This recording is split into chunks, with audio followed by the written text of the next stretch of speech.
We are the PAL Kauaʻi, Permanently Affordable Living Hawaii radio show.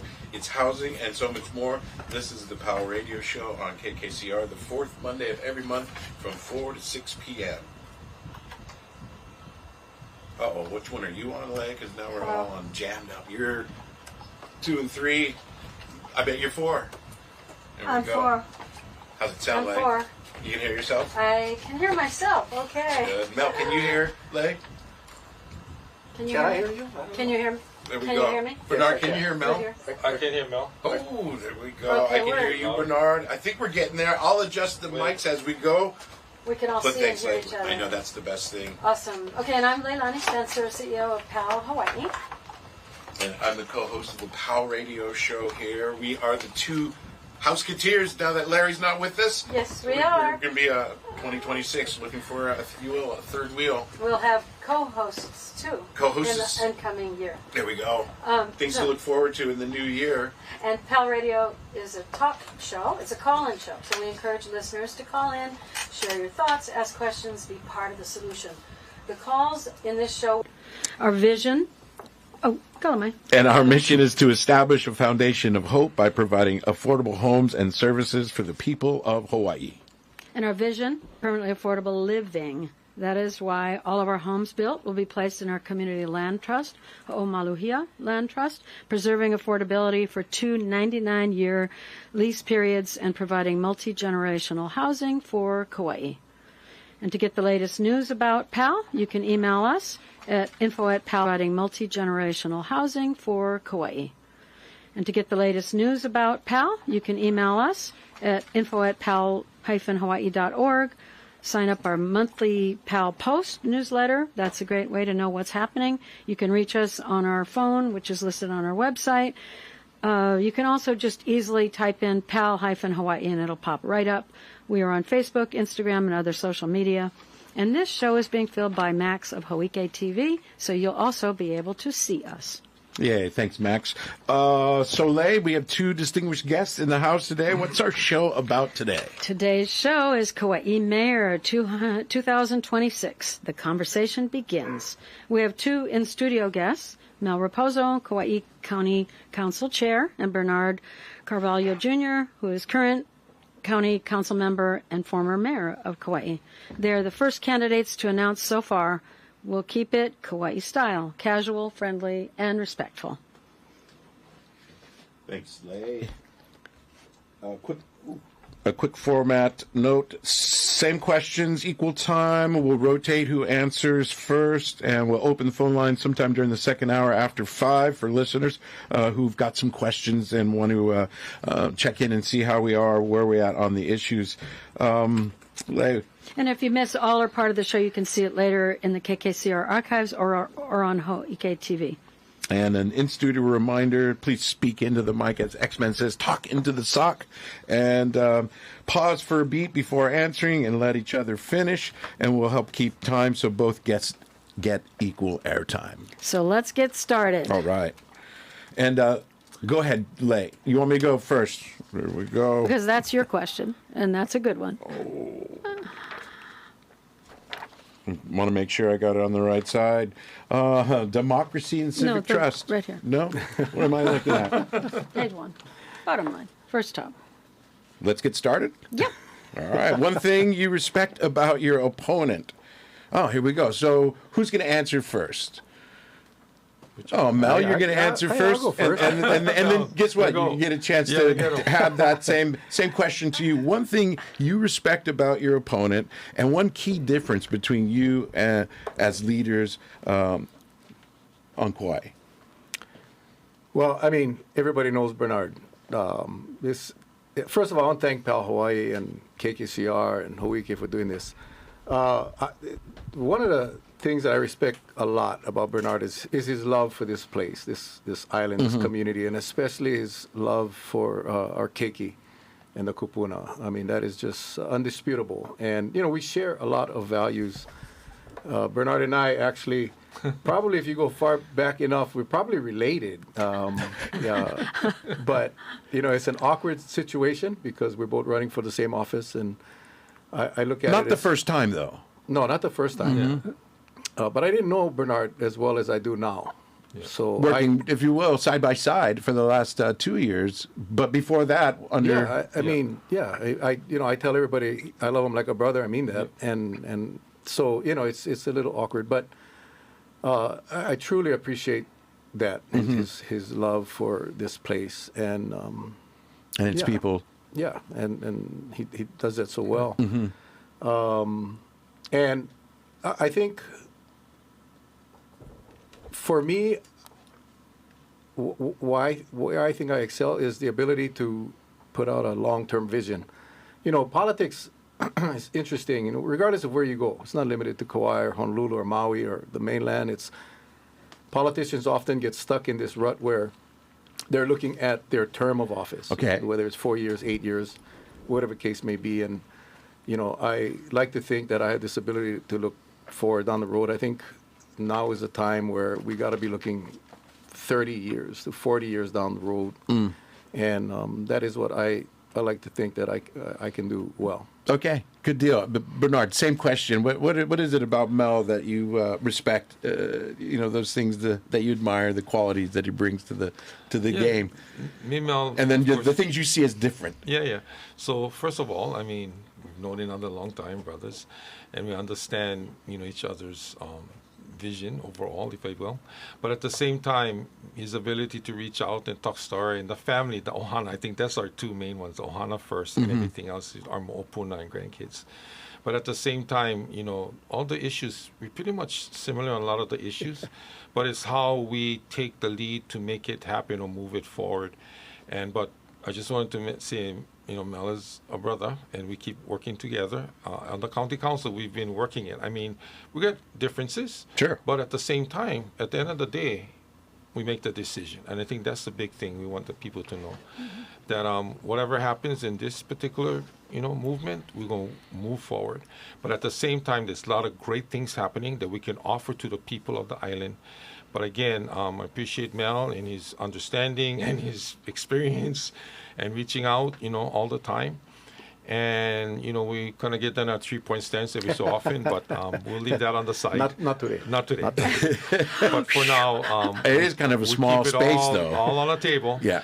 But again, I appreciate Mel, his ohana, and all of us working together. And I look forward to more opportunities. But at the same time, you're asking, there's a difference in our leadership style. But at the end of the day, we're connected. And I think that's the biggest thing for me. Okay. Yeah, Kauaʻi is going to have, I think, a difficult choice that way. Yeah. At this moment, we only know of 2 candidates who are running for mayor. Do you guys hear any rumors of a third or someone stepping up? I haven't heard. I don't think they could announce anything like that. I just wondered, Bob Jimmy. Creef, are you listening? Oh, stop. I'm playing. Stop. Here we go. There's a lot of rumors, and I live by, believe half of what you see and none of what you hear. Because, there's just so many rumors floating. Exactly. Yeah. And we don't want to be starting any rumors. No, not here. No, not here. Okay. Not here, not today. All right. That's a good guideline to because I saw, I think it was Gary Hoozer's birthday not too long ago, and he posted, send out for just communicating, and he's got a blog, so I was thinking that'd be a good rumor to start, but we're not going to do that today. No, but in the coming months, and when everyone has had the opportunity to announce, we will be covering that. It's just that these are the first 2 candidates that stepped up, so here we are. Here we are. Okay. And thank you guys for doing that, because not everybody wants to be mayor of Kauaʻi. No. And not everyone should be. So. And announce as early as you have. So we appreciate you for that. Leilani, you're going to go next, right? Okay, so for next. And I know we have such a limited time. We have a lot of questions to ask. So, brief is good, but say what you need to say. And we do want to hear more. We're going to tease out more information for you guys. Yeah. And we have more questions than we have time. And our listeners, please remember, we'll open the phone lines up during the second hour, so we'll get to those questions as well. Yes. And I wanted to just tell listeners, too, in case you have burning questions, we are covering topics of democracy, civic trust, leadership, federal issues and local role, public safety and KPD, housing permitting and neighborhood balance, and water governance and infrastructure. There's a lot of things we're covering: visitor impacts, homelessness, solid waste, and administration. So those are the topics. Don't feel like you have to call in and ask each one. Hopefully we'll cover a lot of things that you're Sure. And if there's something here that we haven't covered, but you guys want to make sure, please do. Okay. Like Awesome. the Super Bowl? Yeah, there we go. Okay. Not here, not today. Sorry, guys. Oh, but good for those who were the fans, okay? Let's see how well we manage the clock. And I'm a fan of no one on American football. Sorry. Okay. So my question is I guess we're toggling back and forth. Yeah. We should alternate that too. It's not fair to always have the first one be the first one. Sure. Okay, so we'll go this time alphabetical order. Why, Bernard, are you running for mayor, and what are your top 3 priorities for your first year? Why I'm running for mayor? Well, having been the mayor for 10 years, and then having the opportunity to work as a county council member, I've gained much more experience on the county council level side, but I bring that experience of being mayor for 10 years. I've been approached by many, many people in our community to see my leadership style, and I want to bring that back to the table. I know that we have a lot of resources. I have a lot of resources and experience, and I just feel at this time in my life, I feel that I can bring that all back and connect all the resources that need to come together in a timely manner. And that's including hearing our people, hearing the people who live out in our community, reaching out, bringing that information back, and then taking that and making it move to the right place. So for me, I look forward to being mayor again, and I know that I have the understanding and the experience, and I don't know everything. Today is different than yesterday, but I totally am open with my experience to take what is on the table today and connect the dots, bring resources in, whatever it is. And so anyway, for me, that's where I'm at right now, and I look forward to serving once again. Thank you. Awesome. Great. Mel? I like to think of it as, it's so harsh to look. I'm running against Bernard, but it's, I'm applying for that job of mayor. This is my 18th year on the council. I've been through 18 budgets, numerous mayors. I mean, Brian Baptiste got elected to his first term on the mayor at the mayor's office the same time I got elected for the first time to the county council. And, so we've been through the Baptiste administration, the Carvalho administration, the Kauaʻi administration. In between that, there were some interim mayors as well. You had Gary Hugh and you had Kaipo Singh. And, I mean, you ask yourself, what has really changed? What has really changed? And nothing much has changed. It's the same style of government. And I'm not saying that it's the wrong style, but, as a council chair, and I've been honored and blessed to serve as a council chair for many years, there's only so much the council, the legislative body can do. In Kauaʻi, we have the strong mayor system, so anything administrative or executive can only be done by the mayor. And I think, Bernard will agree or attest to the fact that, from my very first term in office, I've been harping on the issues that we are struggling with today, with the landfill, with wastewater. And we are still in that situation today. One of the bigger issues we have on Kauaʻi is the sewer system, and we don't. It's a very inadequate sewer system, and for the last 20 plus years, I've been asking for a sewer plan for this island. That is not something the council, even the council chair, can put together. Only the administration. So talking with my wife, I decided, if we want to make the change that this island needs, then it can only be done as the mayor and not as the council. So we made the decision to move forward and run for mayor. You also ask about the priorities, and I'll just go real quick because I think the other questions covers a lot about this, but housing and infrastructure, I'll combine that as one because that is a critical need for this island. Housing, as you know, is almost non-existent, affordable housing for sure, and our infrastructure is at crisis levels that needs to be addressed. Drugs and crime, you're starting to see more and more of that. And I think government accountability and just being responsive to the public is something that I consider a very high priority. Terrific. Great. So, Leah, I just want to double check. You want me to go next side, right? It's democracy, civic we have trust, a big agenda here. and leadership. Okay. And you mentioned some things, Mel, earlier in regards to things being in crisis. Some might say democracy is in crisis here on the federal level. Just off the top, democracy and civic trust in today's national. You're going to go back and forth? That's fine. Yeah. I think it's his turn now. You're right. Okay. This is on the So fly. keep it share here. Live and on the fly. I just want to make sure I was on the right page. You are so right. We are all on the same page. On the same page. And There you go. and speaking of that, you mentioned housing. That's why you're here. That's why PAL is housing, but so much more, because it is the core that leads to all of so many of our And you all issues do a here. lot. Right, Trust right, me. yeah. You guys are Totally. a big part of it. Big part. Thank you. Thanks for being here. And including KKCR in this, if you will, kind of action. Oh, yeah. And Hōʻike. Hōʻike Community Yeah, Media. we're all in this together. There So we go. you- And that's why democracy is important to us. Yes. And in today's national and international climate, what does protecting democracy look like at the county level? And what commitments can you make around fair process, transparency, and respectful public service? I mean, it's keeping the community involved and engaged. I mean, I think that's what it boils down to. It's, they gotta be a part of it. I was just talking to a bunch of kids, high school students, a couple weeks ago, and I said, we don't have good government unless the community is engaged and participating. I'm a very strong advocate of transparency. I mean, I do have my podcast. I try to get as much information out. We don't really have a good local media source here, print media, I should say. And so a lot of the times decisions are made and the public is unaware. That needs to change. Reminding our county employees that we are a public service organization and a community service organization, and our main focus is our constituents, and that we address the needs that they have and their concerns. Thank you. Bernard, same question. Yeah, I mean, for me, fair and accessible decision making. I mean, that's a big part of moving forward on this particular level. And then transparency is a standard, not a slogan.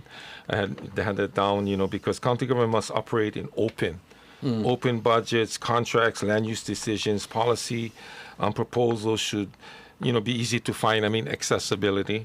Respect for process and the rule of law is another one that I think is very important as we move forward on, the democracy part of county. And then, to me, open government practices, being proactive, disclosure of information, clear communication is very important as we continue to move forward. And then fair and ethical, administration practices overall, because it ties all into democracy and what we need to do collectively overall. Right.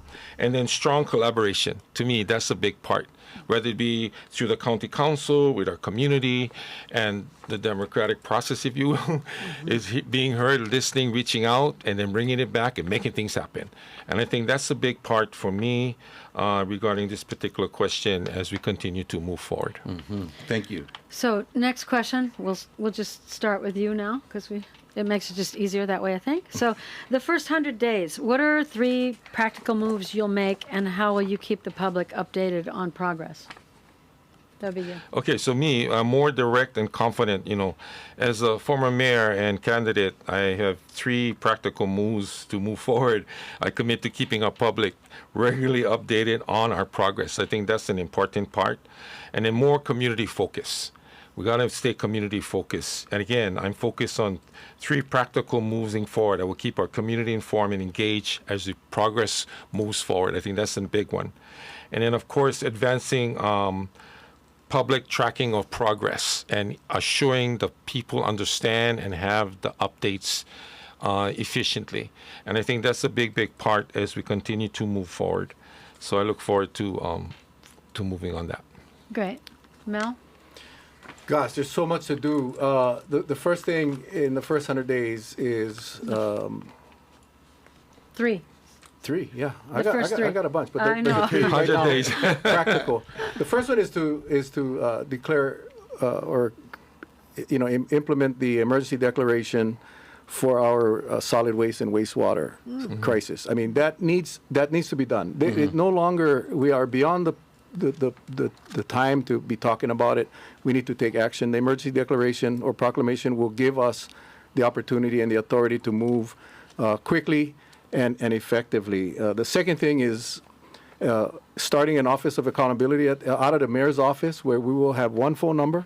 One of the more common complaints I get as a council chair, and all the calls that come into the council usually gets directed to the council chair, is the disappointment in the response from the various departments, or simply someone answering the phone. Correct. So my plan is to, utilizing existing resources, no additional costs, create the Office of Accountability, which will take all phone calls. And regardless of what the concern is, state, county, federal, private, but that call comes in, it gets logged, it gets tracked, and routed to the appropriate department. And then the mayor has direct information every 2 weeks of what's outstanding, why is it outstanding, and why we haven't gotten any resolution. And that keeps the county accountable to the people, because it's hard when you call for you're building a house, or you're trying to do something on your property, and you call one department. They said, "Oh, that's not us. That's the other one. You got to call engineering, or you got to call planning." That's not right, and I think that'll help keep our communities in touch with our county. The other thing, because I can only pick three, one that I plan to start immediately is the discussions with the private landowners on Kauaʻi to at least start the discussion on establishing some emergency evacuation routes. I am very concerned right now. Again, now this doesn't say all the other issues aren't going to be worked on, but that last tsunami alert, really, I got a chance to sit in the OC, the Emergency Operating Center, and realized we got a problem, and we need to create more evacuation routes. We got to start the discussion. I plan to do that in the first 100 days. Awesome. There we go. I'm looking at the time. We got one message I've got to play at the bottom of the first, what do we call this?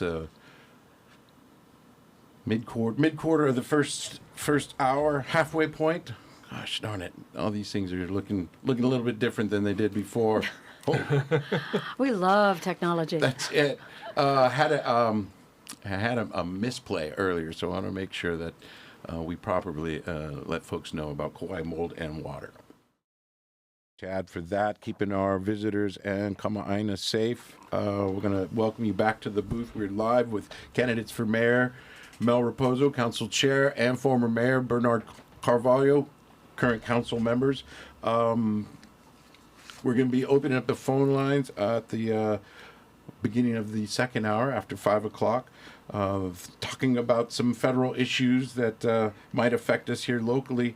In terms of federal policy, is there any role for the mayor that applies to Kauaʻi? As an example, what is your position? Or if ICE were to be on island, how would you respond? Or what kind of, what would be your administration's response? And I guess we started with you, Mel, last time. Yeah. Oh, okay. Yeah. And then we'll start with Bernard on this one. Yeah, so this one is new to me. Yeah, but it's right. the same. No. And so for me, Do you want to start with Mel then? I can Okay, go. go. This is, you got the ice one, yeah? It's the same question. We'll Yeah, ask same the question. same Yeah. question. Okay. Okay, I can go. I'll go first. You want me to go first? I'll go first. If I don't want to, I can. No, we're on the same page. Okay. Let me just say this. First of all, the mayor or the county doesn't have the authority to interfere with any federal project or investigative or enforcement project that's on the island. However, the mayor does have control of the assets of the county. Right.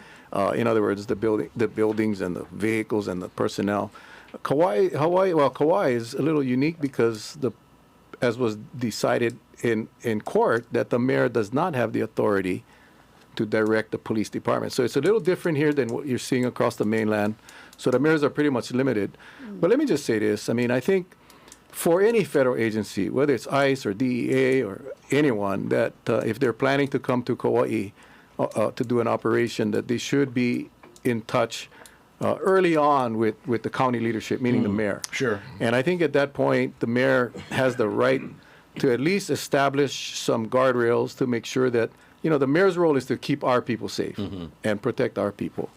And I would be very disappointed if they showed up one day without me knowing and started to go out and do some operations. But my point is this, is while the mayor cannot get in the way of a federal project or investigative project, the mayor does have the obligation to take care of his people. And I think that the mayor's voice is a heck of a lot stronger than a council chair's voice. And I think the mayor has that obligation to utilize that voice and advocate for the people of the island. And and obviously, I think if you know Mayor Rapozo, he's never been afraid to speak out on what he thinks is right. But at the end of the day, I mean, I think it's the communication and the relationship with these external agencies, whether it's state or federal, so we can do what's best for our people here on Kauaʻi.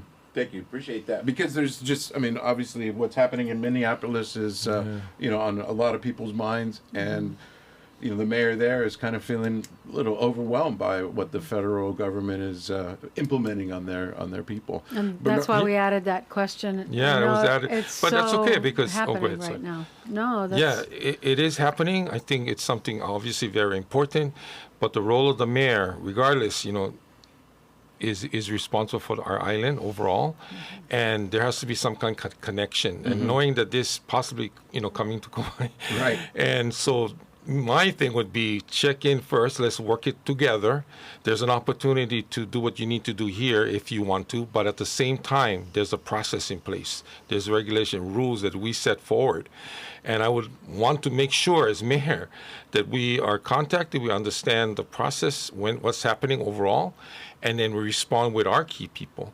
Kauaʻi is a special place, right? And so we need to assure that no matter what responsibility as far as for the federal, state, county, we are county leaders. The leadership has to be the ones that is contacted respectfully and move forward. And so I think that's the biggest thing, because some might think, oh, we're just going to do what we need to do. No.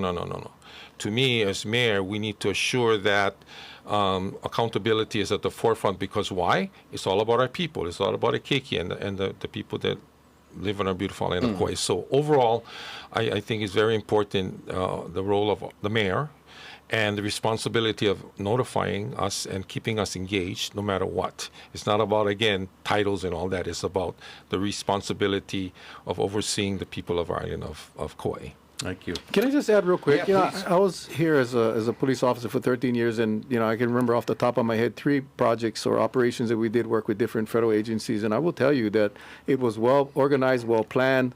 Information was wonderful, and the projects went without any issues. So it is possible. And I'd like to think that's true, but considering the current climate, who's following rules? Yeah, I mean, that part is extremely concerning. my point is that the mayor's duty is to make sure that is known to the federal agencies, and that we need to do it the right way. Right, and I think that's where we're struggling. What is the right way? I mean, and both of you guys, just a short, what's your sense as how do we get over this as a nation? What are we going to need to do to get out of this hole that we're kind of in at the moment? To me, I mean, there's obviously this major thing happening overall. And first of all, we got to, for me, assure that we are taking care of our home base, and we have the resources we need, and we have the relationships we need. Things just kind of happen and just pop up, because it's about the safety of our people in our island. So to me, as mayor, I would do whatever I can to assure that we are informed, or we can work together, like how Mel was saying, that we can make sure that we're accountable, and they're accountable to us. Any thoughts? Yeah, I mean, it's again, it comes down to relationships, and the mayor. One thing I commit to as being a working mayor is getting out there early on in the term to start establishing these relationships and these the communication, so that they are aware that we are aware, and that we are willing to work with them. But again, it's the mayor needs to have a set of guardrails that he needs to let them know that exists, and that. If it's outside of the guardrails, then there's going to be an issue. Thank you both for responding to that. Okay, so we'll start now again with, because you started, Bernard. Okay, so we're on that same chain of thought. What is your assessment of what's going on with KPD leadership right now, and what steps will you take in your first year to strengthen morale and public confidence, and are there any changes you might like to see? Yes. Yeah. So for me, I mean, my first year, I would focus would be to stabilize the department, support the workforce, and rebuild trust internally and externally overall. I mean, just to make sure that we are working together. And I would also look at conducting an independent assessment within my first month. I would commission an independent review of KPD's organizational structure. I mean, we've done that before, working with the police commission. That's another part that all works simultaneously. Just identify morale issues or operational gaps, leadership challenges, just to make sure that we're all on the same page. And then stabilize leadership and clarify expectations overall. And then improve staffing, recruitment, and retention. I think those are the things that we need to look at as we continue to move forward. My goal, is with the police department where officers feel respected, supported, and proud of what they're doing. And to me, that's what they need. They need to have that support. And as the mayor, working closely with whoever needs to be part of this whole process, that our police department has the resources they need and the support that they need. And as we continue to move forward, to assure that we can move with the right people in the right place. Thank you. Yeah, again, as I mentioned earlier, it's kind of the way it's set up here with the commission having the authority. It's difficult for the mayors here, but the mayor appoints the commission. So I guess picking a commission that shares the values that I have would be critical. And morale is always important to me. And like I said, I served there for 13 years. I served during good times and bad. The last assessment that was done by that, I can't remember the agency that does all the TV ratings. What's the name of that thing? I can't remember anyway, it wasn't a very pleasant result. And they are working with the agency to work on ways to improve morale. But again, it comes down to just having an open door and being able, and not just for the police chief or not just for the commissioners, but for the rank and file. I want to be able to hear, as a council chair, and I don't screen my appointments. You call the secretary, she checks the date. My door is open for anyone. I plan to be the same way as the mayor. And the rank and file, and not just in the police department, but across the county, most of the valuable information you're going to get is going to be coming from the rank and file, from the workers. Mm-hmm. And I encourage that. I want to hear from them. So as it relates to the police department, and I have an understanding of I work there and I'm familiar with it. But it has changed since I was there. Sure. So I got a lot to learn as well. Time. It's been a long time. Mm-hmm. The world's changed a lot Correct. Since you worked there. And, But it's open communication between the agencies, the departments, making sure that I am aware of what is really happening on the ground. And I'm just going to ask, and Leigh, if you don't mind, it's off script a little bit. No, please, go ahead. Civics lessons for us. Who does the mayor appoint and who does the council appoint to, you mentioned the police commission, other commissions, boards and commissions, just briefly, who does the mayor get to kind of nominate or bring into the, if you will, fold of local government? Well, back in the day, it used to be the mayor had 3, the council had 3, and then the 6 picked the number 7. Uh-huh. Now it's the mayor picks them all. Mm-hmm. Confirmed by the council. However, there are a few commissions, like historic preservation, that the council will have 1 nominee or 2 nominees. But generally speaking, the mayor has the authority and appoints all commissioners. Mm-hmm. Is it geographically? No. No, it's just okay. overall. Okay. If you will, I don't want to say folks that the mayor knows well enough to trust that they're going to be in alignment with the mayor's values. Correct. Okay. Yeah. And I was not sure because I knew that the mayor nominated some or appointed some and the council as well. But now things have changed a little bit. And just to be clear, there's a process in place and we got to follow and making sure that everything is, running in the right way. And so, but overall, yes, the mayor is responsible. Mm-hmm. And that's what it is. There we go. Something more to look forward to. Was that my question? There we go. We're going to move on to housing. Housing planning and neighborhood balance. What is your guys' plan to make housing more affordable for local families? And what is the first move you would make in year 1? Who's going first? I forgot. Who's on first? Okay. I'll go first. Prioritize housing for local families and workforce. That's number one. Okay. And so county resources must be aligned to support housing for residents, of course, and live and work in our community. So overall. Number two, increase supply to smart, responsible development. Smart, responsible development. And to me, we cannot solve affordability without increasing supply. I support a mix of housing types, starter homes, rentals, all of it. But we got to look at what is the best fit for Kauaʻi. And, there's a gap housing issue that I think we got to talk about as we continue to move forward. Sure. We got to keep our kids home. And how do we work that? Streamline the permitting and reuse unnecessary delays. Sometimes there's delays that shouldn't be happening. And I believe as mayor, you can jump in there and work closely to help the process, not to stop it, and facilitate it. I think that's an important part. Streamline permitting. I'm telling you, it's like time is money in housing, and you got to work it. And then, of course, use land and public-private partnerships strategically. I think that's another one where county-owned land should be evaluated and prioritized for affordable. And we work closely on those kinds of issues. And then protect existing housing stock. How do we do that, right? Keep local families housed in important building units. This includes supporting rehabilitation of aging housing and all of that. So that's just another avenue that will help keep housing in that particular realm. And so to me, bringing together county departments, our county council, housing developers, nonprofit, just a hui of everyone. Yeah. As a leader, and assuring that these are the projects or these are options or what can we look at to provide the proper and right housing for people in overall. And like I said, I have numerous experiences in that, but the gap housing part, I think, is another one we got to really look at, and what are some of the areas that we can work together. What is gap housing? For folks who might not be, because I know folks at PAL Kauaʻi know all about that, but for some of our listeners, what is gap housing? Well, gap housing is not the ones that are with the affordable side. It's 120% AMI. It's 125, and that's the one. A lot of times, our kids, our families that have to move away. Is that the over/under Area for the median. baseline? It's those that cannot qualify for affordable, and they cannot afford market. So it's affordable I like to median call income. it workforce housing. Workforce, Workforce. Yeah, For workforce housing. your nurses, your teachers, your police All those officers. guys. Gotcha. And the number 120 means percentage of area median income. AMI. Which is really skewed for AMI. us because of the extreme wealth on the North Shore and the extreme poverty Elsewhere. for everyone else. Yes.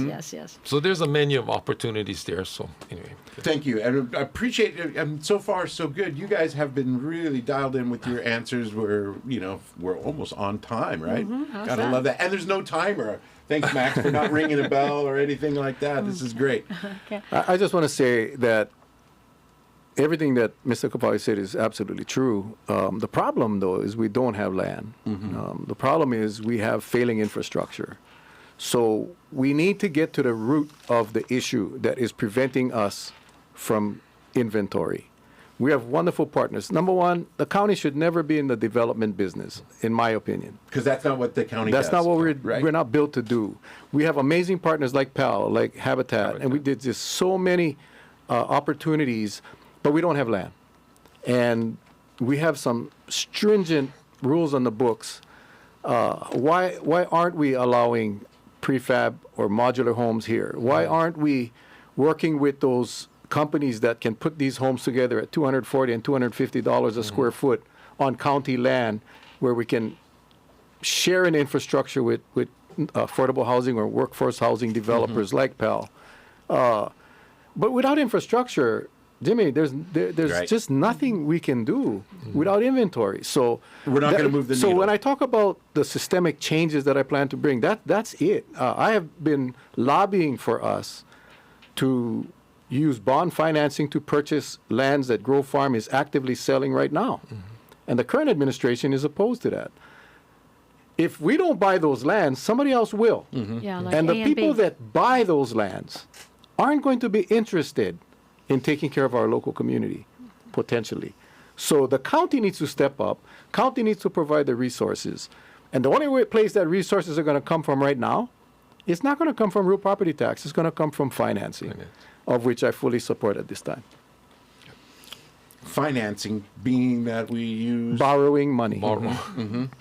because the general public, the real property taxpayers, can absorb the debt service on a bond finance versus just pumping up their real property tax to make these payments.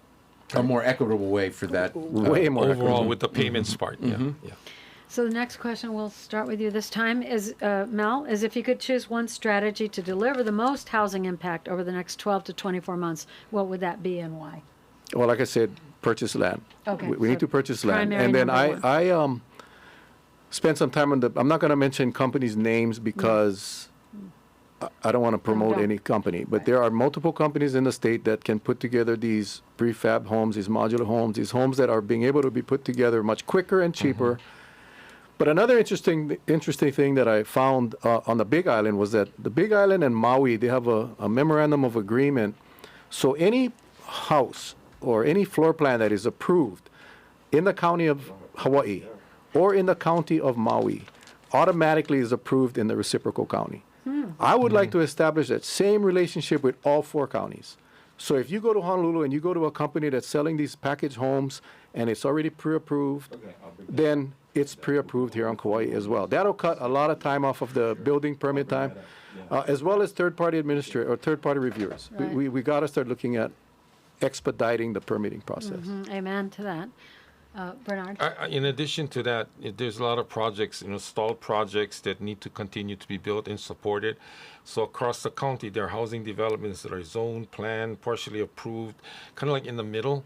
So that's another area that I think we got to look at to assure that we can move it forward, and then create single point of accountability within the mayor's office. So I think developing a solid team that can support these efforts overall is important.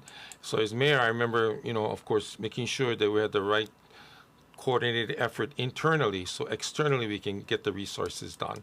And like how we were talking about, deliver units faster by making sure that we have the resources available. Great. They pretty much answered the next one, so go right to neighborhood balance. Neighborhood balance. There we go. So, let our listeners know during the second hour, we're going to be opening up the phone calls, the phone lines for folks, 826-7771.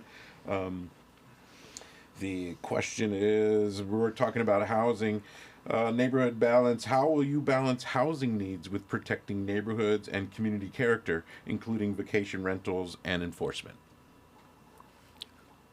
Okay. I think it's no secret about okay. my position on TVRs. I was there when we did the original bill in 2008. And, while we have come a long way as far as enforcement, there is still a lot of illegal vacation rentals around in neighborhoods. The simple answer is increase enforcement and making sure that our neighborhoods are protected from this intrusion of transit accommodation rentals. The other thing is, on the shoreline as well. You got a lot of people that live in areas that's on the shoreline, and we have a lot of violations along the coastline and shoreline protection. If you remember, back when Councilmember Joanne Yukimura was on the council, she and I passed the most strictest shoreline bill in the country, and that has since been watered down. But regardless of what the law is, if we don't have the accompanying enforcement, then the law does nothing. And so obviously the TVRs, the shoreline protection is critical. And also what we have not talked about, and Councilmember DeCosta and I were working on this list of public accesses that we have lost, not just Makai, but Mauka. We want to preserve those neighborhoods that once had an access that no longer has it. My plan is, as the mayor, is to actively go after all of our access again. Thank you. Good answer. Yeah, and I think overall, my approach is balancing housing needs with neighborhood protection includes core areas that we got to focus on, housing where it belongs, not everywhere, but where it belongs, and making sure that we follow through. Strong, consistent enforcement. Enforcement is another one that I think is very important. We can do all this stuff, but if we don't have an enforcement process in place, we can just continue to go with clear standards to protect community character and listening early and often. So it's all about balance to me and working it closely with all our community members.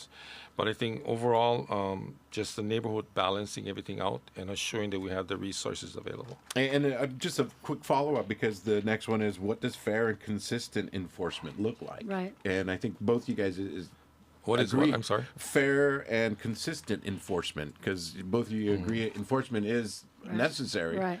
And currently, what would you do, or what would that look like to increase it and make it equitable or fair to those that are most Everybody affected? gets treated the same. Jimmy. Yeah. That's what fair and equitable enforcement is. Everybody gets treated the same. I don't care how much money you got in your bank account. It is what it is. You know, we have the laws that have been in place for a long time, and the only way this community will work is if laws are followed. And so, yeah, fair and consistent across the board, and everyone should be in compliance. But there's been times, and sometimes my understanding, that only that gets paid attention to if there's been a complaint lodged, and then the complaint is written up as the person who complained, and nobody wants to do that, And so, what is that process?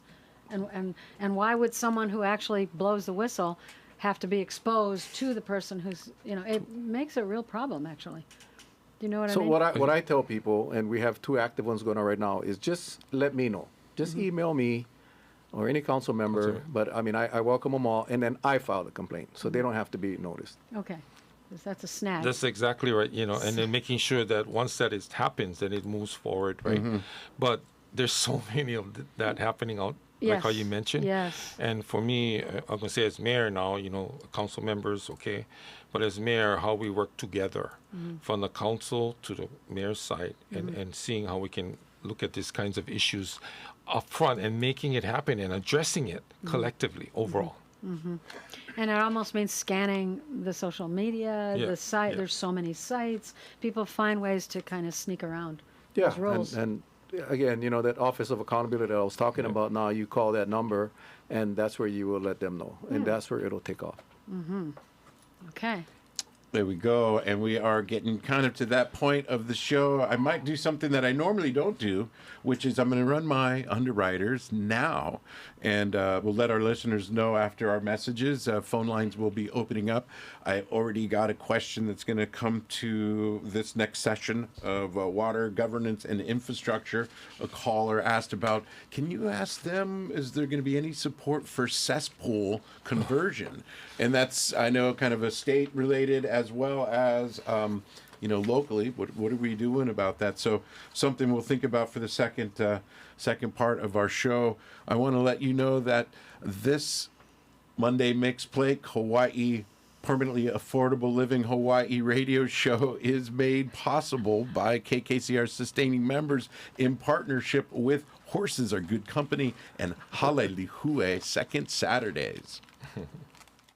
All right, Kauaʻi with that one. A little late. It's always a celebration time here at Kauaʻi Community Radio. We've got special guests on our PAL Hawaii radio show. It's the candidates for mayor in our upcoming election. I know it's kind of early to think of the election already, but here it is, 2026, and you guys are ready to go. First out of the gate. Really appreciate Lay you willing to let's have a candidates forum right off the bat. So thank you guys for making the drive up to our little jungle shack. And the next time we get you on the podium, it might be in a different venue and with more candidates. I don't know, but we welcome you right now. Loving the fact that Hōʻike is also helping us with our local broadcast streaming on. Are we on YouTube at the moment? Or? Yes. Oh my God, those. Here we go.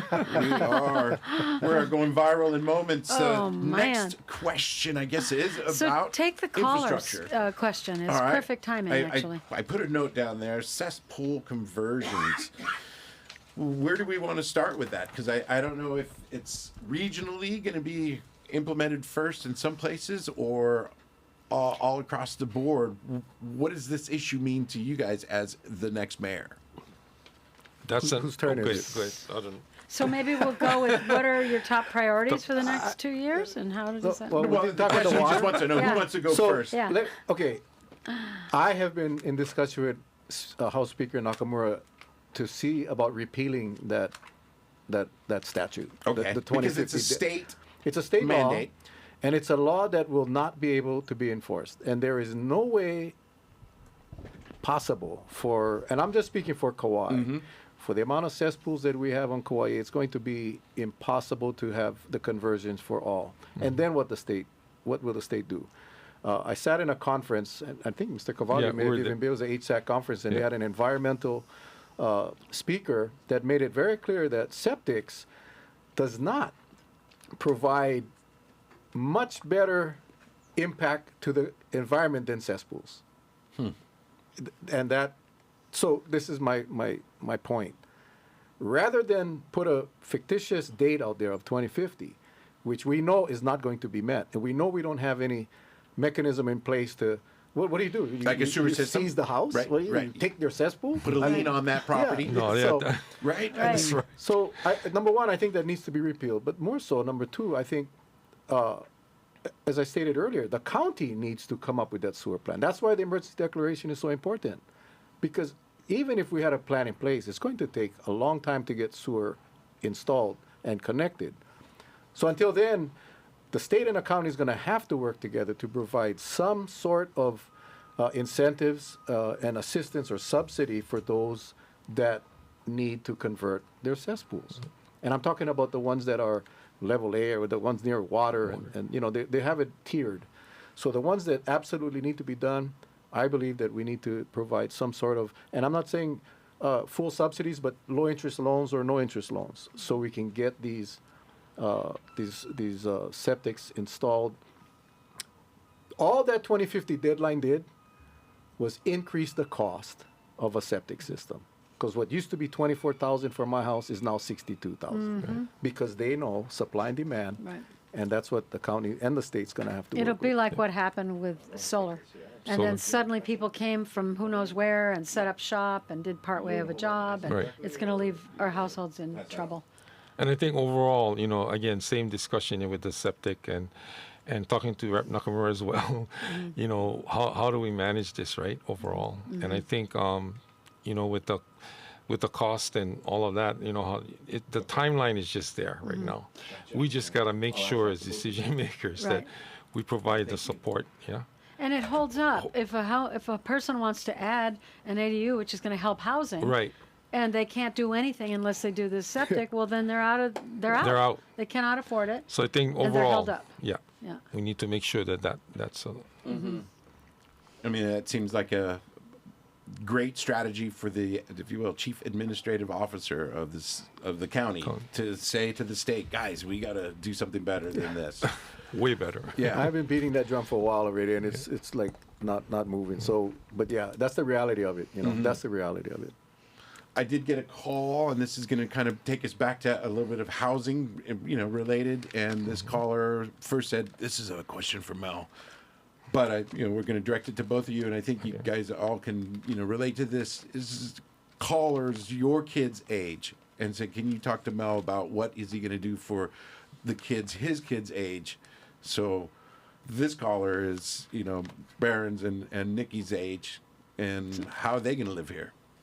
Well, my Baron lives in Oregon, and my Nikki lives in Texas. So this is personal to me. Right, and that's why I think he. Me too. Yeah. And it's tough. too. And I sit here as a council chair. I've been here forever, and have not been able to crack that nut. And that's why I talk about the county taking a more active role in purchasing land, making inventory available, utilizing. Again, these resources that are available today, meaning prefab homes, and I went toured a bunch of models on the Big Island, and these homes, I'm thinking about getting one for my, just taking my old 50 or 60-year-old Hicks home, 720 square foot, tear them down and put up one of these package homes because they're beautiful and they're well equipped, and they're very, very affordable. So yes, it's again. There's always issues in the construction trade with the unions, and that's always an obstacle. But at this point, I think the mayor needs to be bold enough to say, we're going to do what's best for our people. Not what's best for special interests, but what is best. What can we do to get our kids in homes the fastest. And that is what I plan to do. And again, as mayor, in my experience as the past mayor, is exactly that. I mean, making sure that we reach out, we connect, right? And then bring that resources back, because this is a big issue right now for all of us. And this whole, come on. And so we've done numerous attempts to reach out and connect and secure the resources and all of that. But at the same time, you know, it takes a lot of coordination and effort and making sure, in the meantime, our kids having to move away and all of that. But I'm thankful my children are home, but at the same time, in general, for our entire community, we as leaders, as the mayor, has to move forward and connect and bring back the resources so that we can move forward on what we need to do for our island. Great. Good Thank you. answer. The next one is a big one, and it has to do with water, because, you know, that's a key issue when anyone's building. Can you describe, and I'm going to load it up, and then you can choose how you want to answer, because it's a big topic, right? So can you describe the relationship between Department of Water and the county administration? Are they separate, or and if they are, would you advocate or recommend a change in that relationship? And I think Bernard goes first. Okay, as far as you're talking about the relationship with the Of water. the Department of Water? Yeah. Yes. And I think we have, as far as I'm concerned, a solid relationship working forward with the current director right there. And I think there's a lot of issues that we collectively work over and went over in numerous ways. And so I'm totally ready to assure that this whole water issue is dealt with at a level that we can make sure that it serves our people. And so I'm thinking overall, right? And so the bottom line is that relationship, and then making sure as the mayor that we can get the resources and then connect and move for the people. Yeah.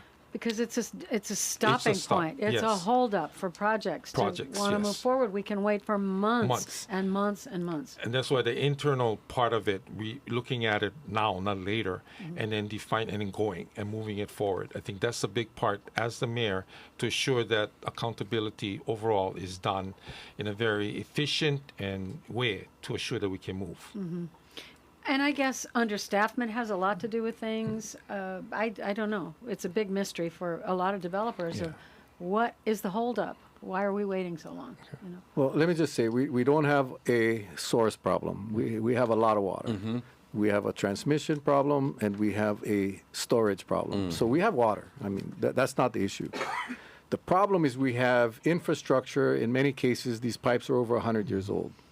Wow. The water department is semi-autonomous, meaning they are not connected to the county. So they do not get any real property tax money, any general fund money. They get what they raise through water fees. Those water fees haven't been raised in over 14 years. To try to play catch up now is going to require them to raise those fees to what I believe will be unaffordable for many people if they were relying solely. Yeah. So the way this whole government structure works is, so the county, we have real property tax, we have revenues, we have TAT revenues, we have all these different revenues. We can use those revenues and leverage them against some bond financing so we can go out and borrow money to pay for infrastructure. The water department is very limited because their revenue stream is very small. Just it's only rates. tied to the water users. So you're going to hear this for the first time today, because when I talked about systemic change, that's what I talked about. We got to do things differently. And I know some people are going to freak out, but this is the only way I see, and it's going to require a charter amendment, but my plan is to spend that first year or so, year and a half, in educating the community. We need to bring wastewater, the wastewater division, which is under the county, and put them under the water department. Keeping them semi-autonomous. But what that does is that creates a revenue stream for the water department now to go out and seek bond financing to start working on the infrastructure needs of the county. Because sewer rates or... So, the sewer fees would be going to the water department now, not the county. It makes sense. Water and sewer go hand in hand. There's Many a flow jurisdictions, as we travel around the country for different conferences or whatever, I talk to a lot of people, and I was shocked to see most of the municipalities, the water and the wastewater are combined. tied together. So that, again, you heard it first here on KKCR and Hōʻike. But that will take a charter amendment. So that'll take some education for the general public. But that is the only way. Otherwise, the the fee increases for water will be significant, and I do not want to see that happen. There we go. Because Overall, I was going to say, Mayor Bernard, you've been there. What do you think? Is that a good idea? Is that it's something being creative, right? We talked about that too, overall. But there's a process in place that we need to deal with first, and then reach out, like how was said. So I think that's totally something that we gotta look at and continue to move forward on, because that connection is very important. Thank you. And I look forward to.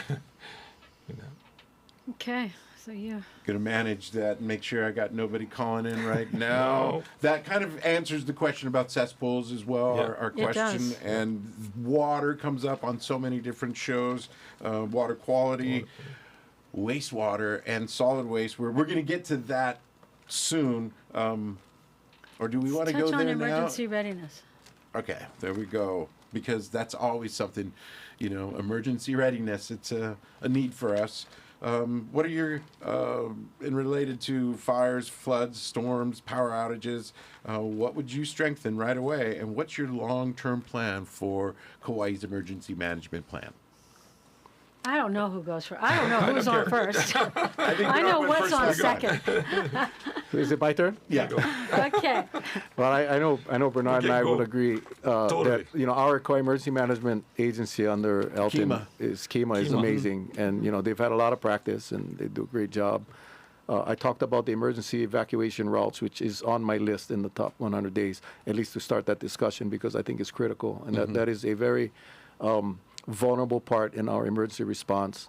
What we just did on the council with the administration in this plantation camp ordinances that we passed that would basically incentivize or require in the new developments to fire safe your homes. I think it's going to take a lot of work to come up with. And again, I like incentives because incentives are incentives. It forces or encourages people to do the right thing. And so if you come up with a your home is designed in a way that it is wind resistant, fire resistant, there's an incentive. But the point is, right now, because we live on an island, and because we only have that one road, that I was very disappointed to hear that we don't even have the shelters that I thought were in existence are not. So emergency evacuation routes and shelters are the two that would be on the priorities as far as emergency management. You see right now we're kind of in the deficit on that side. Absolutely. No doubt. Our no doubt. tsunami, if you will, experience of recent months past, that kind of helped us realize, oh, wow. A shelter for a tsunami is very different from a shelter for a hurricane. Yes. And I think we're more vulnerable to a hurricane than we are to a tsunami. So that is my concern, is creating more shelter space, or we already do provide the tax exemption for safe rooms. If you build a safe room in your house that's hurricane resistant, you get a tax break. But we need to do more of that. But aside from that, the county needs to take the lead role in creating these shelters that across the island in conjunction with the state. And as in the past, working closely as the former mayor, working closely in disaster situations, we've had it right here on the North Shore, having to reach out. To me, preparedness, having landslides coming, you got the water, you got barges that can come in to connect here. With the big connection right over here, reaching out into the community, the numbers, all of that is important. The bypass roads, I think, going Mauka is a big part that we got to connect on. Going up the power line road, coming out from here, because from Hanalei you can get to Wailua eventually. So that was another issue that we talked about to assure that, doing emergency situations, having gone through it myself, and being right here in Hanalei, Haena actually, Right. and knowing that the support and the resilience of moving forward overall is important.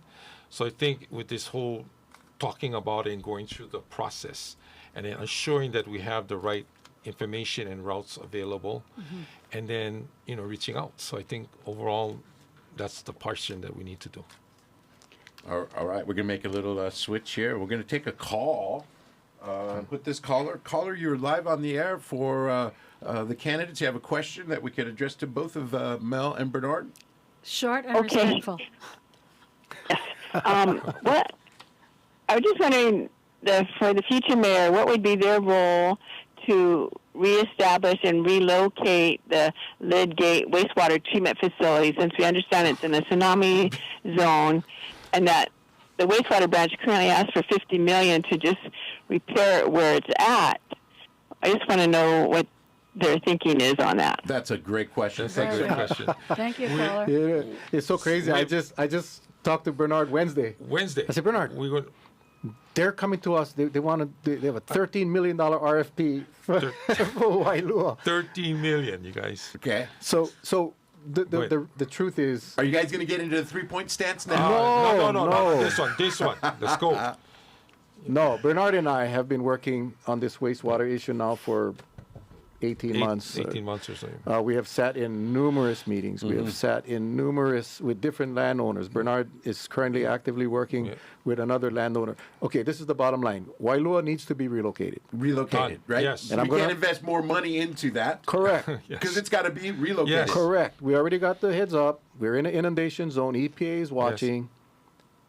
DHHL has lands across the street. Right, Mauka of that location.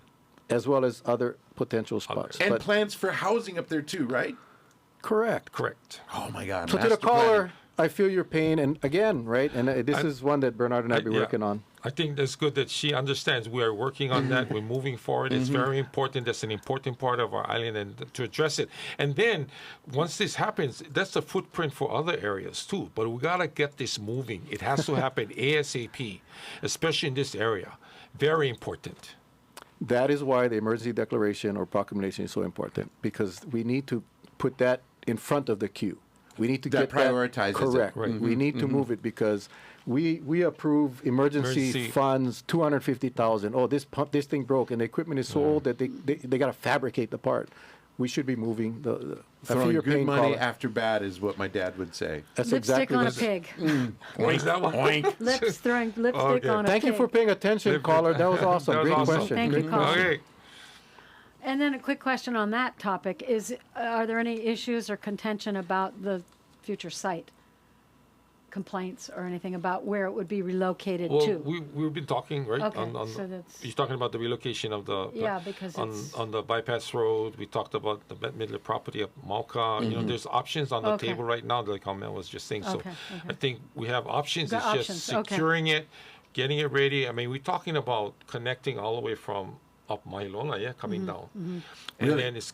Right, that's the whole. It's a big system. That's a big system, but there's other new technology that I'm learning that we need to look at as well. So, believe me, this is a very important. This will set the footprint. This will set the footprint for our island. Oh my goodness, as we continue to move forward. Okay. Well, and for you guys, because housing and that kind of infrastructure, it's such an issue. Water comes in, water's got to go out. Right. So we can't do that. We can't have houses. And to have you pay 50, 60 grand for a septic system or buy a package plan. 50 or 60? But again, Bernard and I have been working on this for a while now, and we have brought wastewater to the council meetings, and we've basically put a lot of pressure on them. But there's certain things only the mayor can do. Certain things only the mayor can And then do. another thing on that topic of emergency readiness is in the event of an evacuation necessity, which does and can come up. I got to ask the question of Cocoa Palm's egress will completely block off people in Wailua house lots. If it ever came to that they have to leave, that's the way they exit out, and it would completely jam up that road. And the ingress is Kuamo'o. Nobody would be going in. Everybody would be wanting to go out, and that's the only way to come out of house lots. So we don't have enough time for me to share my opinion on Cocoa Palms. I tell you right now. We don't. We are winding things down after this next section of questions. We're going to talk a little bit about visitor impact and homelessness, the housing insecure population.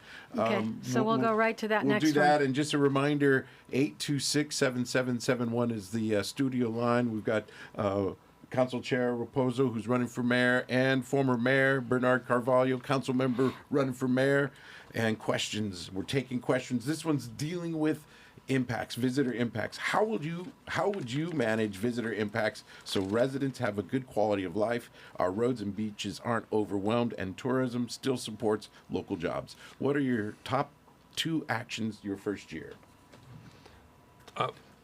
To me, managing visitor impacts is about balance, accountability, and local benefit overall. And I think we need to look at how we better manage visitor impacts, put residents first in daily decision making as we continue to move forward, manage demand, not just promote growth. What is demand before growth?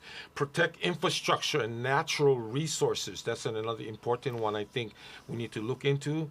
Ensure tourism supports local jobs and local businesses. That's another one that needs to connect. So I think overall with this whole visitor impact, how we implement targeted visitor destination people, create a visitor impact accountability framework. I think as mayor, that's a big one to ensure that we have the resources there to manage this better. Mm-hmm. Okay. Mel? Yeah, I think, KA Beach is a great example of how the public-private partnership along, with the state, the county, and the private nonprofits, you'll see that happen now at Hāʻena Beach Park. And I know some people were opposed to it, but the vast majority of the residents in that area supported it. We're taking a natural resource and making sure that we are limiting the visitor use of that area and maintaining that resource for our local residents.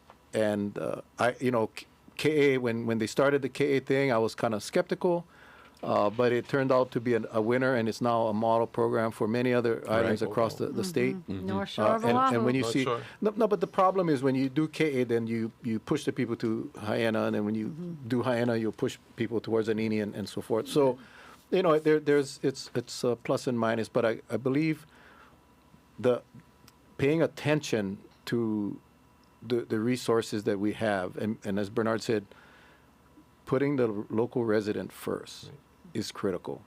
And there's not much we can do. We cannot control the number of flights that come into the island, but the mayor does have a voice. And that voice needs to be heard across the pond to let them know, hoy, time out. We got way too many people coming off those planes every day, more than our infrastructure can handle. That discussion has to start. Hoy, that's a legal term, right? Hoy is, And just a quick, and Hoi is on, but just to me, it's all about balance, right? And how you manage that better. And we've done that, and it's totally an important issue that we got to deal with. So this is going to address. This is something. Oh my gosh. The caller wanted me to. It was like, Oh, good. how can local people, and what would you guys as mayor do to help local people not feel marginalized or separated from the rich people? It was I hope I got that right. It was, this feeling of, we got a lot more rich people, and how do local people, I wanted to say, as a mayor, how do we marriage those two? Well, we represent all, but setting policy. My another one of my plans that I have that I didn't mention is setting up a community leader work group, and this would be a community work group made up of leaders in the community from all different sectors, including the tourism industry, construction, law, everything, and having a monthly meeting with them, so I get to hear from them what's going on the ground, so we can make better choices. But I think it's the mindset of making sure that when we make decisions, those decisions are made in the best interest of the local resident. I mean, it's a mindset issue because we don't control the feds, we don't control the airlines, and so forth.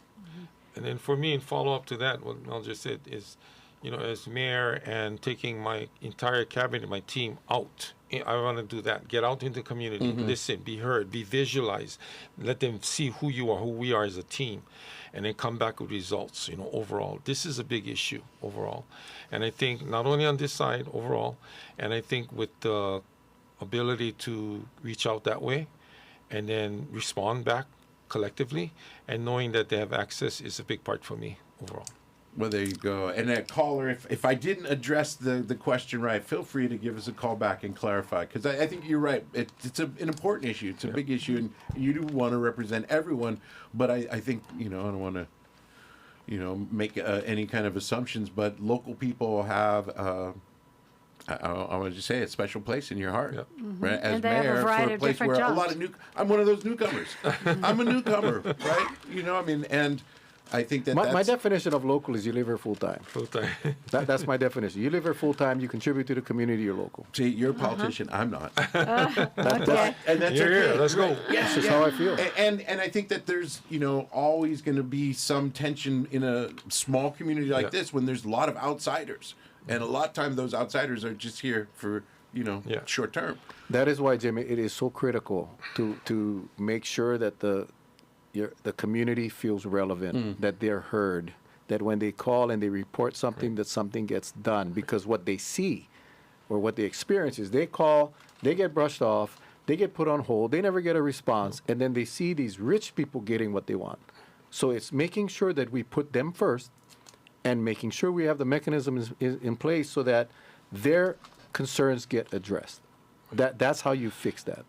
And again, Thank you. That's exactly, again, reaching out, coming out as leaders, as a team, and assuring that your voices will be heard, and then coming back and getting it back out that way. I think that's an important part, no matter where we go on this island, and we got to address it collectively.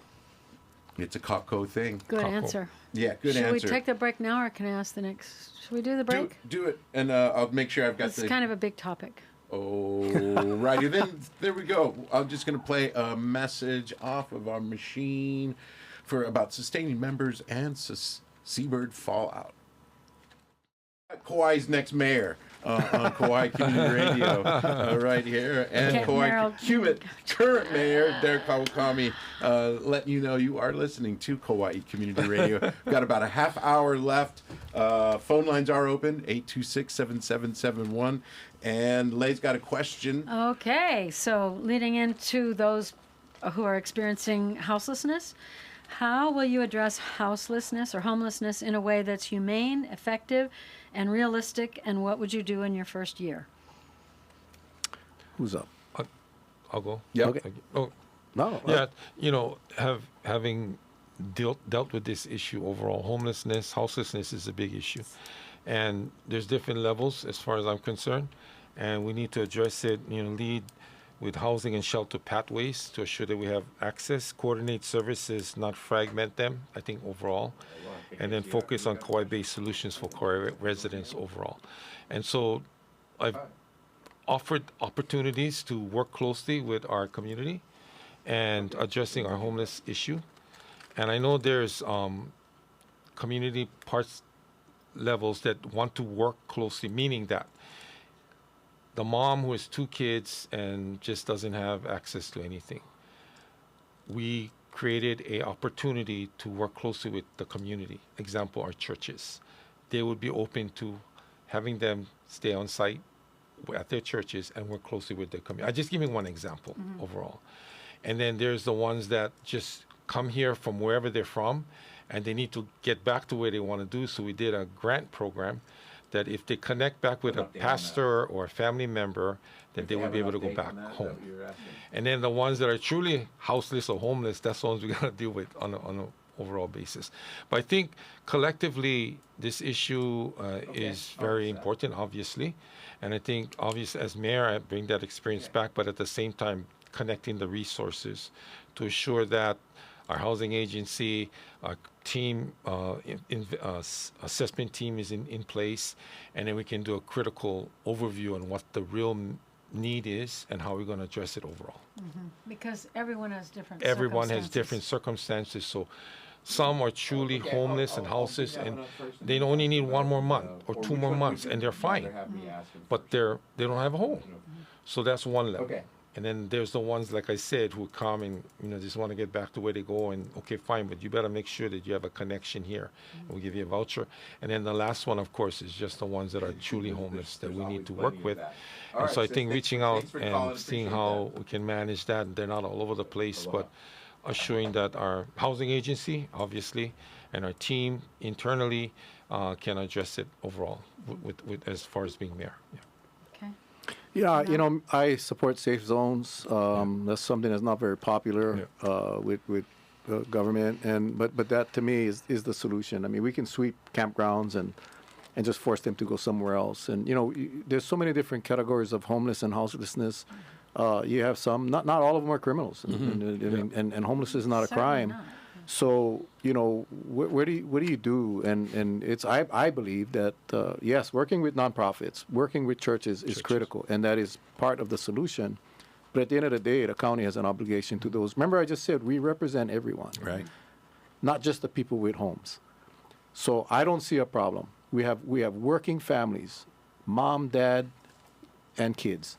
In some cases, kupuna, grandma, grandpa with grandkids because parents are gone. And they are living in their vans. And they are worried at night that some park ranger is going to come and kick them out. Why don't we have a facility or a parking lot that the county owns, that we can have these people come in at night and spend the night, they'd be dry, be safe, and be warm, and not have to worry about being kicked out. And again, that is an idea that I have presented in the past, and no one wants to do it. And when we talk about change, that's what change is. It's being willing to do that. Let's do a pilot. 90 days. If it doesn't work, we tried. Incentives. But what do you Right. do, right? I can only. It's a second. We all know homeless friends and houseless friends. Right. Yep. And many of them, most of them are good people, just that fell onto some rough times. It is our duty to take care of them. So safe zones for me would be and again, that is in collaboration with the communities that will be involved, but the idea is to get them safe, get them warm, and get them dry, and not worried about their items getting stolen when they fall asleep. And have it be a more humane approach to managing that issue as opposed to a criminal operation to create more. Safe zones. Yeah, but For we're what? going to increase the prison population by, criminalizing homelessness if we're going to go round them up. And again, one more thing. Yeah. There's Go ahead. our local people. Our local people are homeless or Yeah. houseless. I won't say houseless. Yes. And that's the ones that we need to, really look at safe Right. zones and work collectively on that.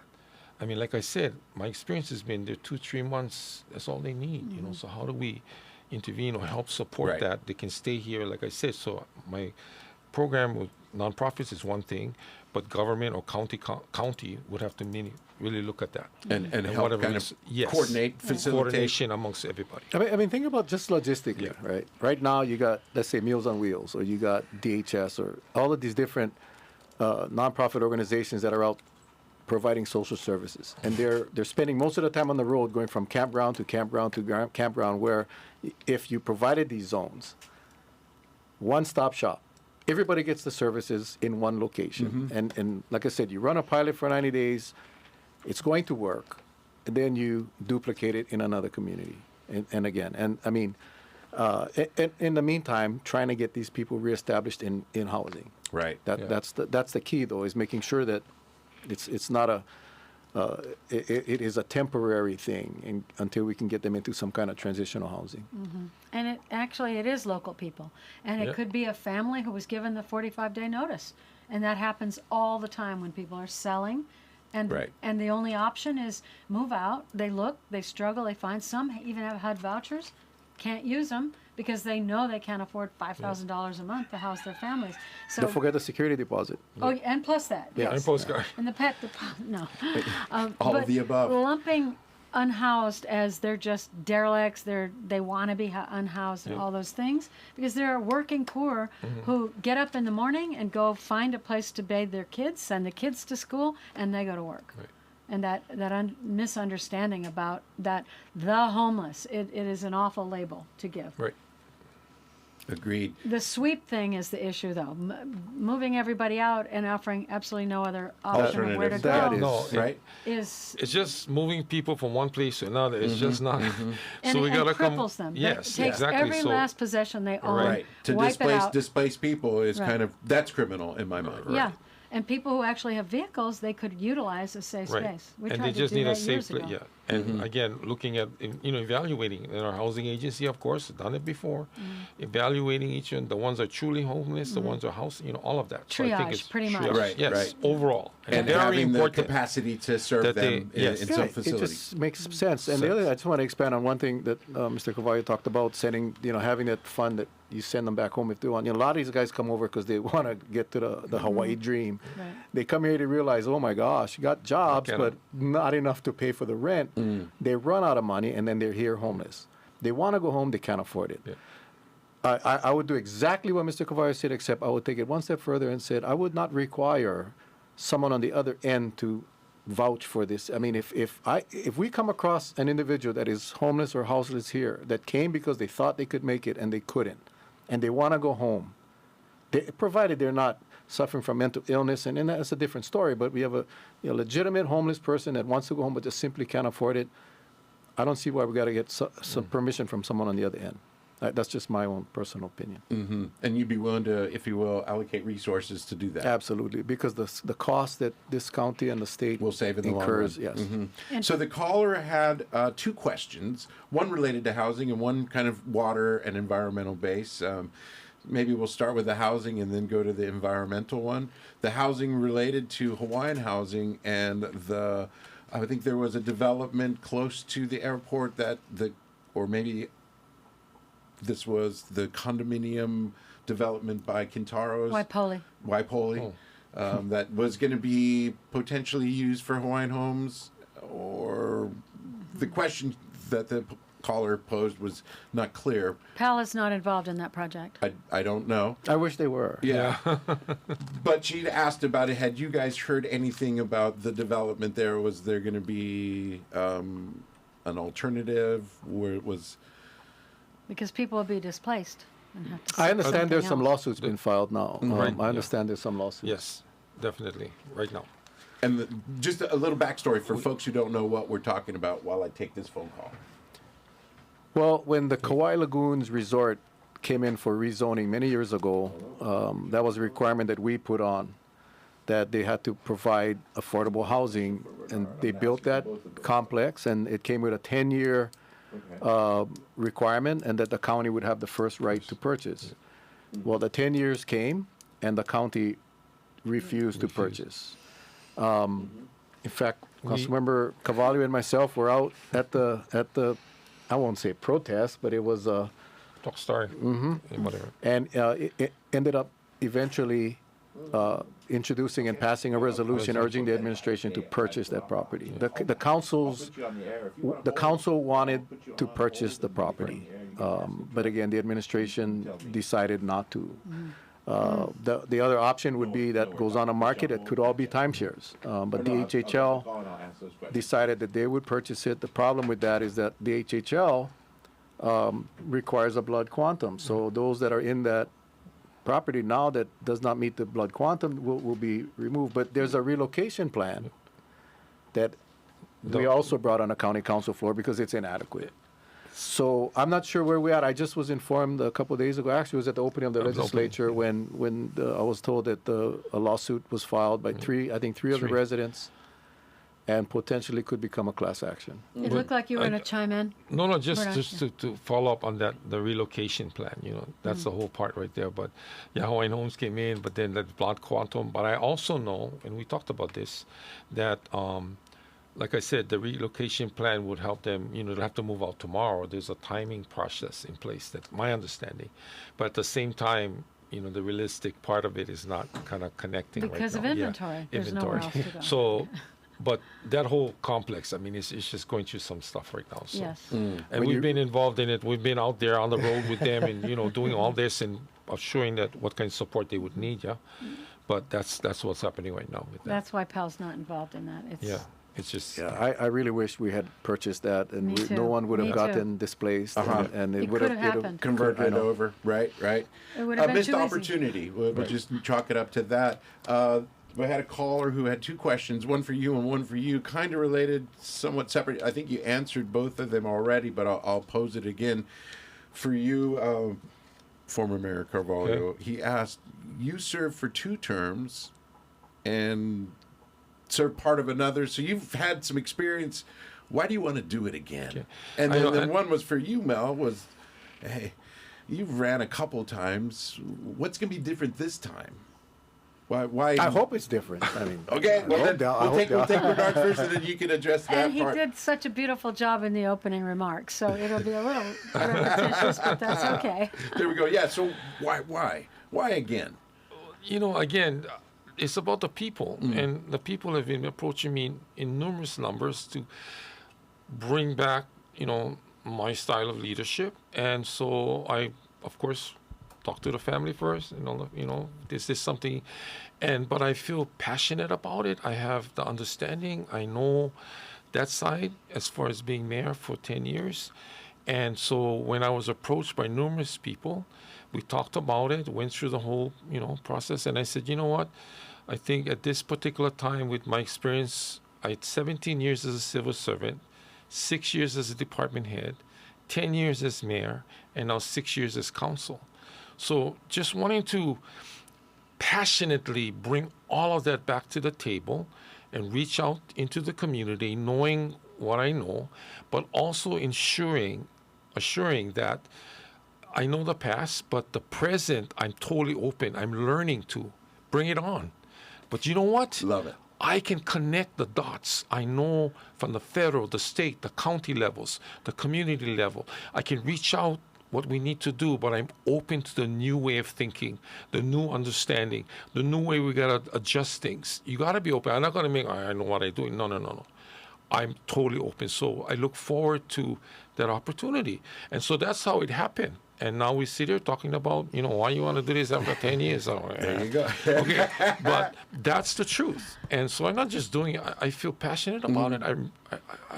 I have the understanding. And now with the experience from our county council and working closely with our chair and everybody else, let's go. And so that, to me, I'm asking your question, answering your question, and that is why I'm at the table right now running for mayor. Terrific. That's a great answer for folks who might not have heard, weren't listening. They were still working when they got in on the beginning of our show. Mel, what's going to be different this time?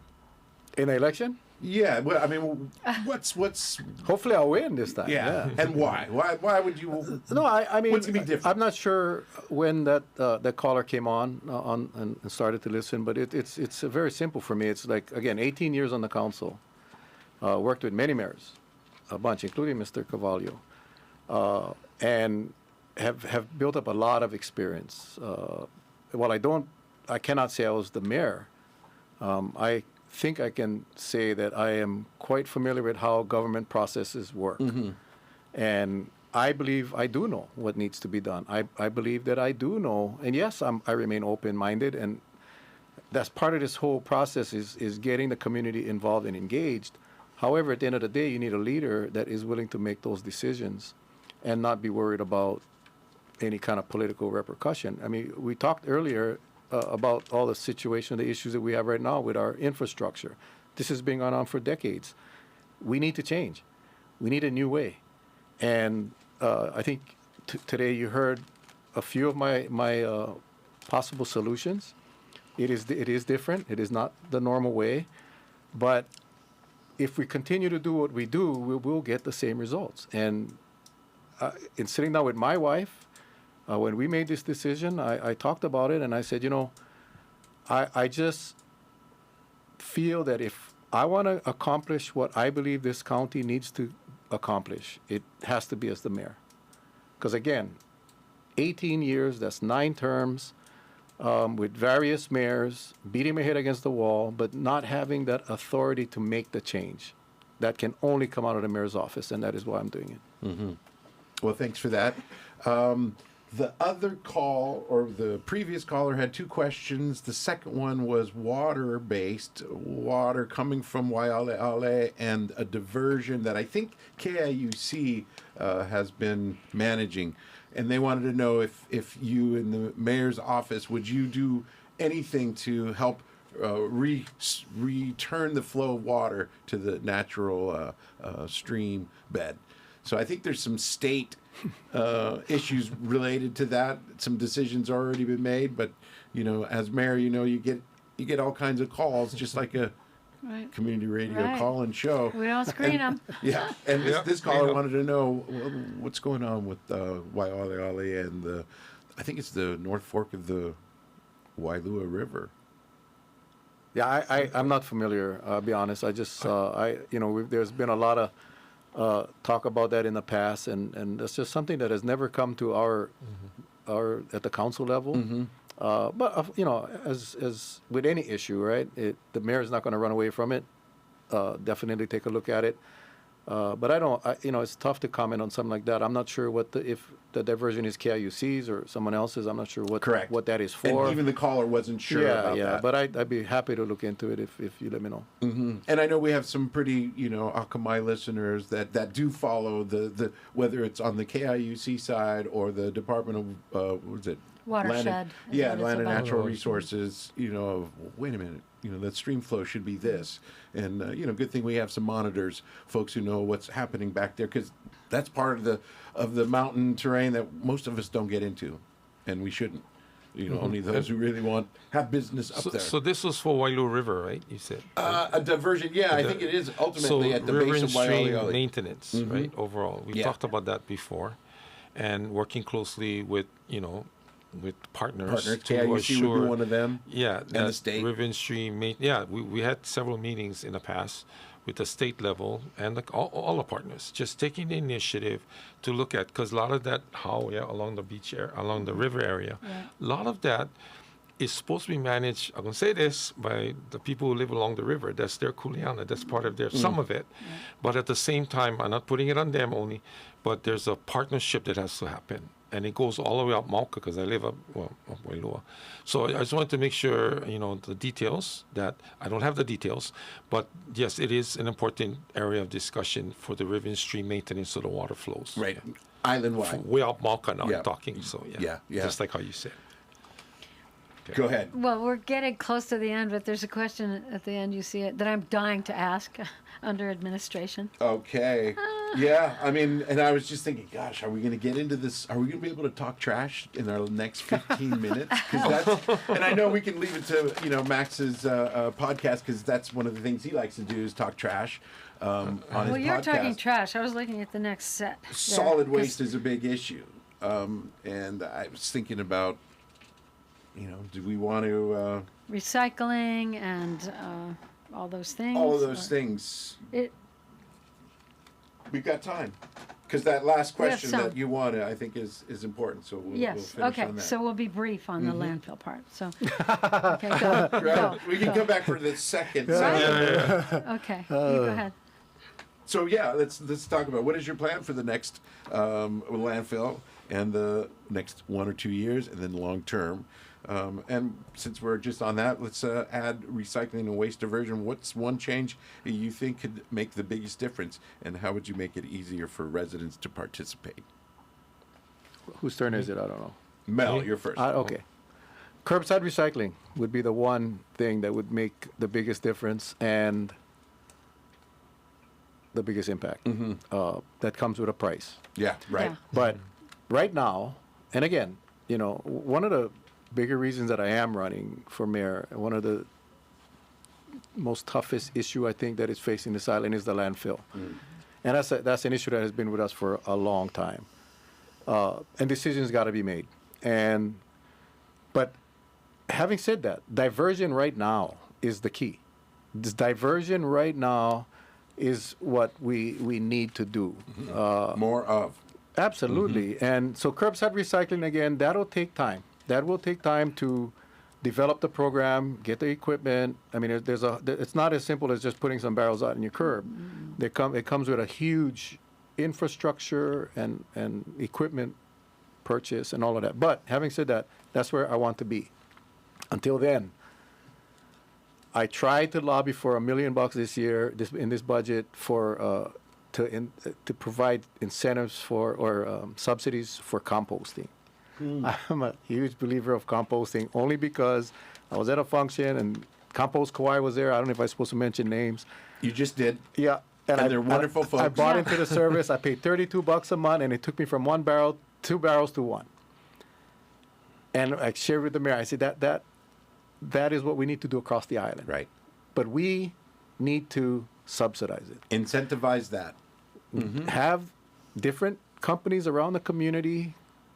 Let's provide them the incubator so they can start doing. It's very simple, and then you get a little notice every quarter. Hey, you have X amount of compost you can come have delivered to your house. It is an amazing program. My point is this: we need to divert. Our landfill is going to fill up before we are able to come up with the next landfill. Long range is a complete process and system in place that we will recycle and take out everything that we can, and the landfill doesn't have to be 1 million acres wide. You know what I'm saying? We are living on an island, and remember earlier I talked about the 30, 40 year? At some point we will run out of land. So let's find out and determine what the best solution is and make it happen. But right now, the composting would be the one that we can do relatively quickly. Thank you. And for me, obviously, supporting recycling in general terms, exactly what was said, so that's important. But the landfill is another big one. And I'm going to say I was involved in, before we left office, we sited a new landfill. It was the Mahalo site. And the big vision for that whole project was to Disneyland of waste. We're going to create this recycling, reduce, reuse, recycle. I'm going to teach our children, our kids, this is the site to go to, the Disneyland of waste. It will be an educational experience. So reduce, reuse, recycle, and then there's a landfill afterwards. Whatever's left over. Whatever's, but you do the right way, okay? And involve our keiki in the learning process. Sure. And then so working with the landowners, everybody, all the names, but that was part of the plan. The biggest challenge was the community side of it. And we needed to assure that the community would accept the landfill within their area, which is the Hanamaulu community, because it's the Mahalo site.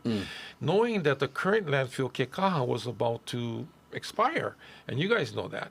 So there's been numerous meetings. The biggest part was to assure that the Hanamalu community was accepting a landfill in their community. And we had numerous meetings, and it happened. They agreed.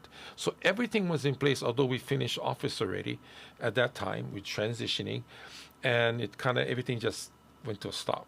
I'm going to just leave it at that for now. I'm not going to, okay, enough. Okay. But at the same time, was very, you're right. But, There's a little frustration. Yes, frustrating, because we did it. Yes. Come on, let's go. Right. So now everything is back. So now it's been years later. So there's a new thinking.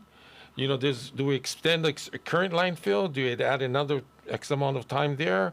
How do we, there's new technology. So my mind, as if everything works out, is new way of thinking. I'm open to listening, but I just share with you folks that was already in place. Everything was done. We did the footprint. I know there was an issue with the birds, football stadium, and all that, but we had a plan in place for the birds. We're gonna have the youth help manage and take the birds who fell at the football field, and take them to work with the fire department. I don't want to get into details, but just know that this was a very important part of moving forward, and that whole portion was ready. It's just that it didn't move. Here's a really just quick follow-up. Is Mahalo site off the table now, or is it possible, just especially recently, with a change in administration? Hold on. So I was told that they're really looking at that again as we speak. So I'm going to kind of leave it at that right now. That's what I was told. And so, but everything was ready to go at that time. And so if we can relook at that again, then this whole new way now, technology has progressed and everything. So I just wanted to share that and know that was the passion at that time. But we still know diversion is a big part of the solution. Oh, yeah. We got to do more. That's what it is. There is no other option right now. No. Especially now with more people and more stores and more stuff, it's unbelievable. Yeah. 250 tons a day. Yeah. And And still selling styrofoam coolers. We're bumping up. This, Okay. I think, is the right time. Yeah, I think so. And here's we got a little bit more time on that clock than that one. So you're going to ask the closing. Yeah. So it's going to be a combo question. Combo question. A combo question, because, Okay. So, to both of you, if you win the mayoral race, is there a role for your opponent in your administration? And if you win the race, is there any role you would offer your opponent in your administration or in an advisory capacity? Because we know you relate to one another. So is that two separate questions? It kind of blends. You Yeah, can it take it how you like. Well, I mean, the first one could be a yes or no. And I think answer, Bernard's I going suppose. first. yeah. Oh, so I'm going first. Okay. Oh, really? Well, let me just say this. In what I would say, overall, so the question, is nothing against Mel or Brother Mel, and it's just that for now, right now, where I'm at and how I've come to the table is I reached out to, community,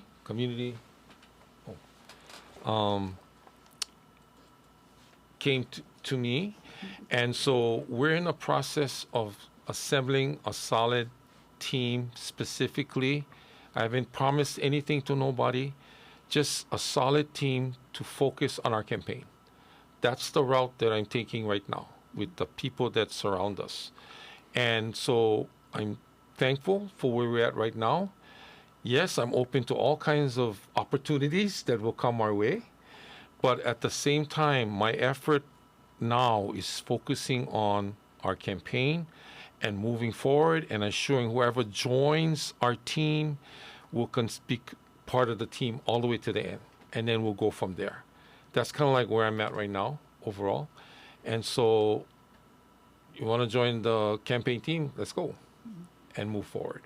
And I think, but opportunities will come afterwards, and we definitely will be able to talk story. Okay. So that was a no. You the one said that. I said I would. Well, I mean, and I totally respect that, man. I mean, I totally respect that.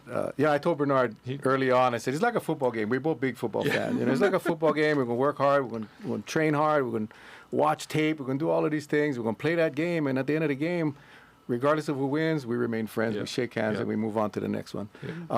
I actually see it. I definitely would love to have Bernard on my administration. I mean, I really would. In fact, we had discussions in the past, and I told him, just come join our team, and whatever you want.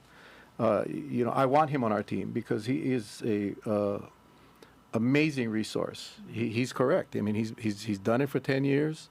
The fact that I want to move in a different direction doesn't disrespect his time as a mayor. Times have changed, but I am hopeful that should I be successful, that Mr. Carvalho would join my administration, and hopefully in a capacity that we can utilize his talents to really move this county forward. So absolutely, no hesitation. I don't know if he would come on, but there is definitely a spot. In fact, he could come right now. He could come right now on radio. He could sign this right here. No, I would be honored to have him join our administration. Absolutely, no doubt about it. No doubt about it. Wow. Awesome.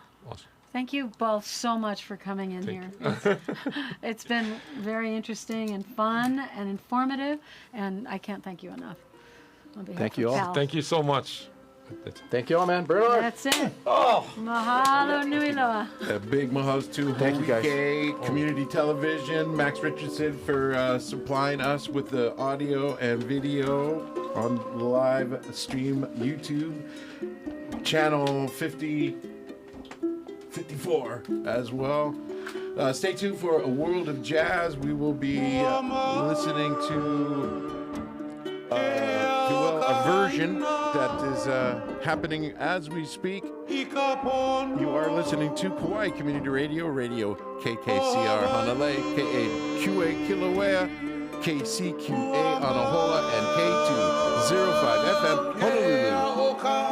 Aloha.